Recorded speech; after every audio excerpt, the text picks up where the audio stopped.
Isai Panatulu Nyapil selaku kuasa hukum bakal calon independen wali kota dan wakil wali kota Banjarmasin, Anang Misran dan Aspihani Idris, menunjukkan dua berkas berita acara yang diberikan oleh KPU Banjarmasin beberapa waktu lalu di salah satu rumah makan di Banjarmasin baru-baru tadi. Satu berkas menyatakan Anang Aspihan lolos untuk pendaftaran calon wali kota dan wakil wali kota Banjarmasin, dan berkas yang lain menyatakan tidak lolos.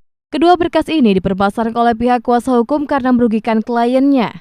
Mereka berencana menyurati pihak KPU RI untuk meminta klarifikasi terkait perbedaan hasil dua berita acara yang berbeda di pihak KPU Banjarmasin. Isai juga berencana untuk menggugat putusan tersebut ke Pengadilan Tata Usaha Negara. Konferensi pers hari ini adalah tentang upaya hukum dari pasangan calon Pak Anang dan Pak Aspihani untuk menyampaikan permohonan klarifikasi ke KPU RI tentang salah satunya adalah permasalahan diterbitkannya berita acara, dibuatnya berita acara oleh KPU Kota Banjarmasin. Nah, itu yang merupakan satu kesalahan. Dua berita acara yang sangat berbeda intinya. Pada di poin pertama diterima, tapi poin selanjutnya ditolak. Ada perbedaan, pada diterima dengan sesuai dengan pernyataan, tapi di sini ditolak. Alasannya apa, Pak? Alasannya tidak tahu. Alasannya yang pertama adalah tentang masuknya data silon. Masuknya data silon. Nah, 3 hari setelah itu, 3 hari setelah diterbitkannya dari berita acara nomor 420. Nah, kemudian diterbitkannya berita acara yang 433 yang menyatakan itu ditolak dan tidak diterima, dikembalikan.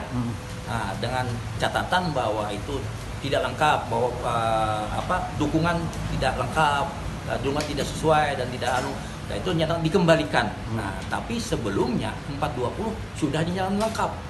Di sini letak kesalahan yang dilakukan oleh KPU Kota Banjarmasin, sehingga kami mengajukan surat ke KPU RI untuk mempertanyakan kesalahan yang dilakukan oleh KPU Kota Banjarmasin ini.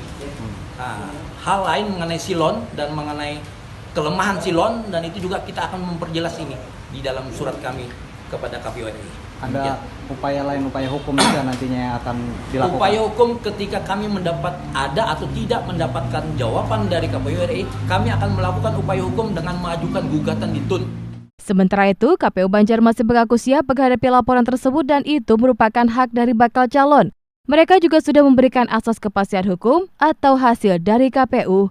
Sementara terkait laporan bakal calon perseorangan yang ingin menyurati KPU RI, salah satu komisioner KPU Banjarmasin, Subahadi, tidak banyak berkomentar karena ranah dari pihak KPU RI. Perihal penerimaan bakal calon perseorangan sudah kami jalankan sesuai dengan PKPU 2 tahun 2024, tahapan dan jadwal. Terkait dengan surat yang dilayangkan KPU RI, ranah untuk menjawab itu adalah KPU RI, bukan di kita. Kita akan siap melaksanakan apapun hasil dari jawaban KPU RI. Terkait dengan dimasukkannya ke petun, itu adalah hak para bakal calon.